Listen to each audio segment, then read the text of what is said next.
isolated people don't hear anything, and how important it was to get to isolated people. So that creative thinking, that problem resolution, I applied it inside my organization, and that skill is something that followed me for the rest of my career. Let's talk about fear and self-doubt, okay?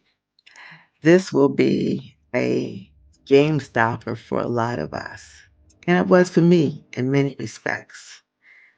But if you didn't have fear, you wouldn't have to take a risk. If you didn't have fear, you wouldn't have to have courage.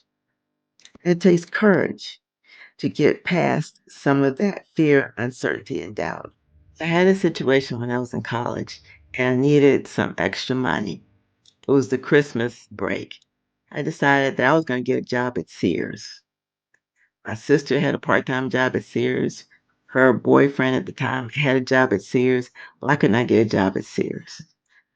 So Sears, for those of you who may not know, it was a department store, basically. And so I get a lead. I go and in a group with about 20 other people looking for a job. I don't know how many they had. I think it was about three. And I didn't even know what the job was. I found out the job was demonstrating drill guides. You know anything about that? I never used a drill. I didn't know what a drill guide was at all. But it paid minimum wage plus $1 for every drill guide that you sold. And I need the money. I was going to I was going to do that thing. I was going to get over my fear of the unknown, getting over my fear of never handling a drill and all that. And I just sat back and I learned.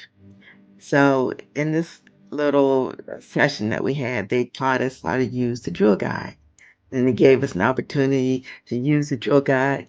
And I'm left-handed, so of course I had to, reverse everything. So how to use the drill guide and how to make straight holes every single time. Quarter line drill guide. And I learned how to act and to give that great sales pitch that would sell these drill guides. So they picked me for the job. And one of the ladies that was doing the training, she said that I shocked her because I was so quiet. I didn't ask a question. But when I got up there, I sold the darn thing. I did. And it was that I had a goal and I needed the money. And I was going to sell me some drill guides that Christmas. So whether you measure your growth by money, by lives changed, or drill guides sold, you have to have some way to measure your life. And we'll talk more about impact and what matters at the end of your life, what really matters. And so Chris Christensen, he wrote this great book, How to Measure Your Life. And it was good for me because it helped me frame some of my fears. Some of my fears were not well founded. And at the end of the day, your fears are useless. What are you afraid of?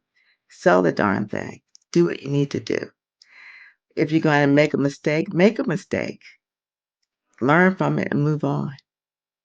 Fear, uncertainty, and doubt have you paralyzed that you'll fail, paralyzed that you won't do a good job. Well, you'll never know if you don't try.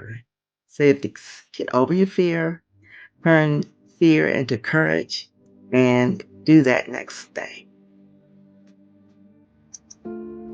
Don't just stop here.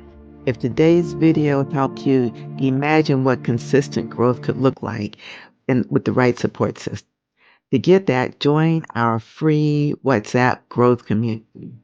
You'll get the 21-day leadership acceleration series. You'll get weekly Q&A sessions. You'll get free copies of our book. You'll get exclusive access to leadership resources, worksheets, and exercises. Plus, you'll get access to one-on-one mentorship designed to fast track your growth. It's all free. Just join our WhatsApp link below or scan the QR code. Join today and let's grow together, one breakthrough at a time.